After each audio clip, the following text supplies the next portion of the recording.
जय श्री राधे। पूज्य श्री सद्गुरुदेव भगवान के चरणों में प्रणाम। पूज्य श्री उड़िया बाबा जी महाराज से साधक ने प्रश्न किया, महाराज जी भगवान कैसे मिलें? पूज्य बाबा कहते हैं, अरे भगवान से कौन मिलना चाहता है? सब यही चाहते हैं कि स्त्री, पुत्र और धन मिल जाए। हर समय सांस सांस पर भगवान को याद करो, फिर देखो भगवान कैसे नहीं मिलते। बाबा, जब हम भजन करते हैं तो हमारा मन कभी साकार में लगता है, कभी निराकार में। कभी श्री राम की उपासना करना चाहता है और कभी श्री कृष्ण की। इसमें ठीक क्या है और हमें क्या करना चाहिए? पूज्य बाबा कहते हैं, जो कुछ गुरु बताएं वही ठीक है। मन माना साकार या निराकार कुछ भी ठीक नहीं है।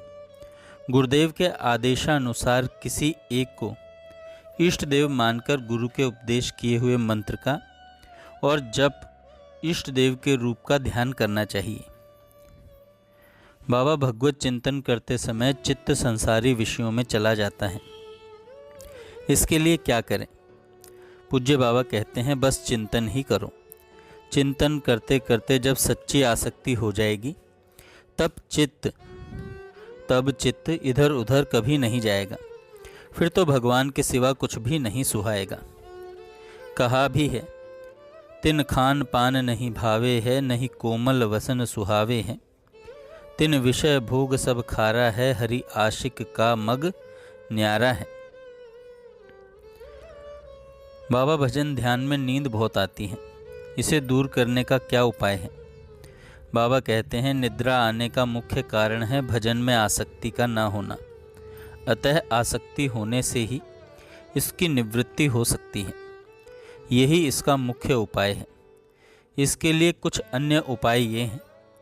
जब ध्यान या जप करते हुए नींद आने लगे तो ध्यान छोड़कर पाठ या गुणगान करने लगो। इस प्रकार पद कीर्तन या नाम संकीर्तन इसमें बहुत सहायक होंगे। दूसरा, अपने इष्ट देव के चरित्रों में चित्त ले जाकर उसे द्रवीभूत करो। उनके स्मरण में चित्त इतना डूब जाए कि शरीर की सुधि न रहे। भगवान के विरह में रोने से चित्त द्रवीभूत होता है और इससे जब सत्वगुण का आविर्भाव होता है तो स्वतः ही तमोगुण जनित निद्रा तंद्रा के लिए कोई अवकाश नहीं रहता।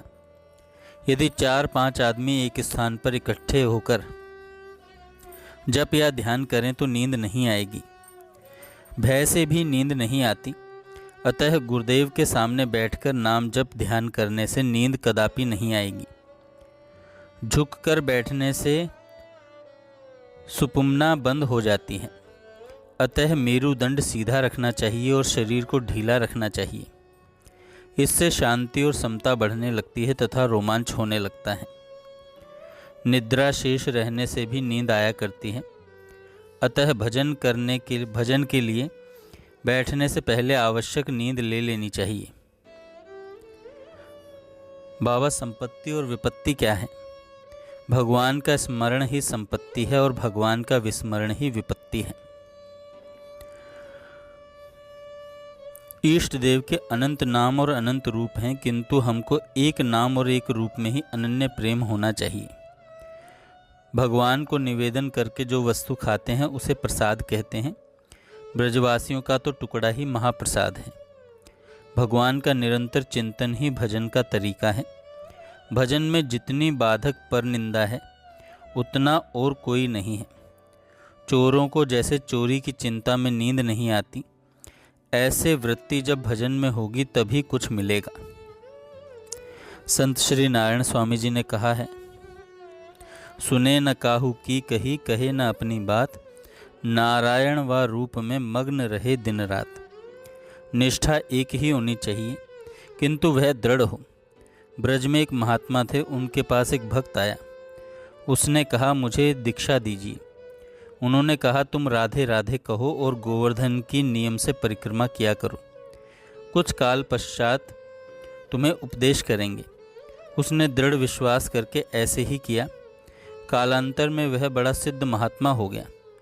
तब उसको गुरुजी ने कहा, अब तुम्हें दीक्षा दूंगा।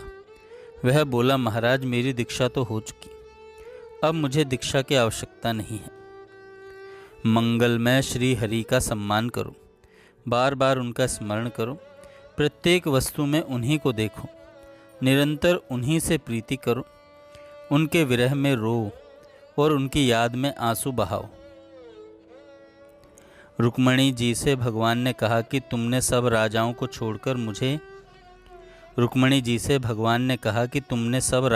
छोड़कर मुझे पति क्यों बनाया? तब वह बोली, महाराज, जिस परमात्मा की प्राप्ति की इच्छा वाले सम्राट एवं राजा लोग अपने संपूर्ण राज वैभव को तिलांजलि देकर चले जाते हैं, उन आपकी तुलना इन राजाओं के साथ नहीं हो सकती। आप तो राज राजेश्वर साक्षात श्री भगवान ही हैं। आप साक्षात पूर्ण ब्रह्म हैं, इसलिए मैंने सब ओर से चित्त हटाकर उसे आप भगवान में ही लगा दिया। इसी प्रकार हम लोगों को भी अपना मन संपूर्ण सांसारिक पदार्थों से हटाकर केवल श्री भगवान में अर्पण कर देना चाहिए। जय श्री राधे।